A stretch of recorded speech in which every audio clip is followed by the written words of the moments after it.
Alrighty, how's it going, guys? Today we're going to be talking about the Los Angeles Rams and how they were really just able to pull off their victory. And I guess this is kind of more of a sequel or kind of like a part two to my video I made and posted on this past Friday about the Bengals and what I felt like my biggest takeaway was from them losing their side of the Super Bowl. And this is more of my video about how I feel about the Rams and what kind of takeaways I took from this Super Bowl and how I think they won. Essentially, it's very simple. The Rams won just because they had more talent. I mean, it's pretty easy, pretty simple to put it that way, but also one of the crazy things I really took away from this game was afterwards, I was like, this to myself, even before the game, I was like, this could change the league if the Rams win. And I don't mean that in a bad or good way. I'm just saying, like, because you have to understand how the Rams got in this position. And the way that the Rams got in this position was they didn't go the original route that most of these great NFL teams went. You look at teams like the Patriots, the reason they were able to build a dynasty like they did was through the draft. A lot of these teams that we know of that are good, I mean, you see the Kansas City Chiefs, they built through the draft. The Bills, they built through the draft. I mean, once you get a franchise quarterback, you start building around them, and that's through the draft and a little bit of free agency, but a lot of the times you build through the draft, you grow those players, blah, blah, blah.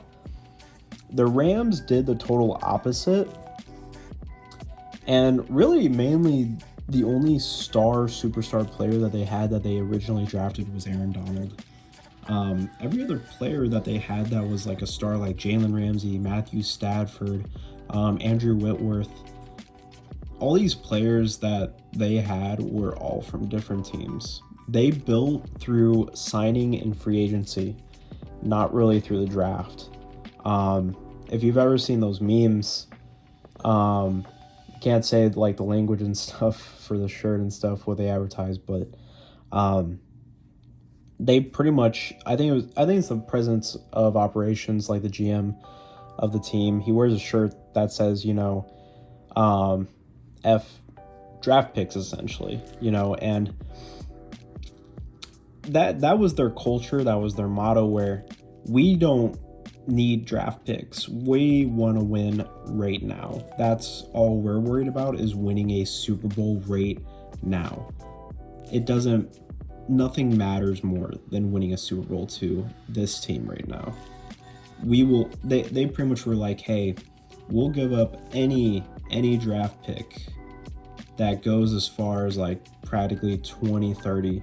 And I don't even think they're allowed to do that yet, but if they wanted to, I'm pretty sure they would, just because of how much they felt like it was important to their team that they build this team around the fact that they used all their draft picks instead of wanting to get players to draft and pretty much get better, build around, blah, blah, blah. Instead, they trade away all those picks and also sign players in free agency and pretty much built a team that they already knew that players were proven, and they knew if they put these certain players together, they knew that they were going to go and win a Super Bowl, or at least have a good shot at winning one. And to me, I feel like that changes how teams can build their teams. I don't think a lot of people realize, but I don't think there's really one way to build your team, whether it's the NFL, NBA, or just any franchise. I don't think there's really one way to build your team. I think you can actually build your team many ways, and I think it's just really mainly the two ways. I think you can build and draft your team, okay? But I also think you can trade and make big free agency signings to build your team as well. I mean, let's be honest. Let's be honest, just for like example's sake. Like in the NFL, I mean, the Super Bowl is just an example for itself. I mean, the Bengals, they built their team through the draft. The reason they got here was because of the players that they drafted, and they were immediate impact, and that's why they were in the Super Bowl.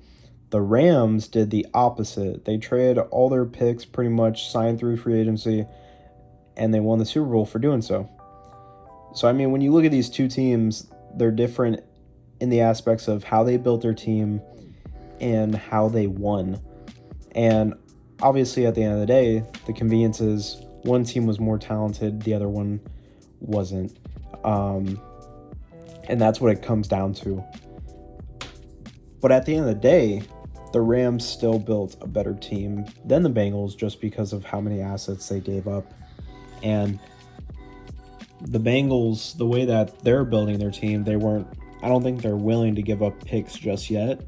Who knows, maybe after seeing what the Rams were able to do, maybe they'll start getting rid of some picks, start signing some free agents and stuff. They have a lot of cap space going into this next season. They're one of the top, I think 5 teams with the most cap space going into free agency, and they have a lot of capital for draft picks to trade around. So, because I'm pretty sure they still pretty much have all their draft picks that they kept, so they have a lot of routes that they can go. I mean, they already have their quarterback of the future and stuff like that, so who knows, maybe the Bengals might go the route of the Rams, just seeing what they were able to do with what they had. But I think Rams really just showed many different ways on how you can build your team. I think the Rams showed, hey, you don't have to build it through the draft, you can also build it this way. And I mean, if you don't like building it the Rams way, you could just build it some other way, like the Patriots, how they did it back then by drafting, players like Tom Brady. I mean, just depends, what the team and what the culture wants to go by. And I think that's one of the main things I actually learned, because honestly, this video was just to give praise, shout out the Rams and stuff, but I didn't really realize another main factor I learned until,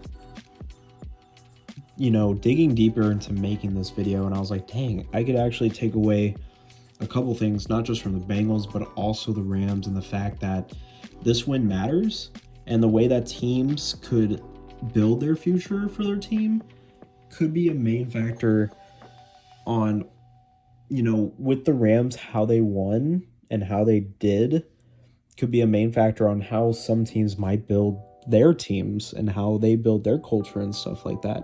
So I just think it's really interesting to see that play out. But that's pretty much it. I hope you guys enjoyed the video. If you guys have any opinions of your own, and like I said, if you guys have any thoughts on what you took away from each side of the team or just the Super Bowl in general, I'd really appreciate it. Have some dialogue, but hope you guys enjoyed it. Hope you guys have a good rest of your day, and I'll see you guys next time. Peace.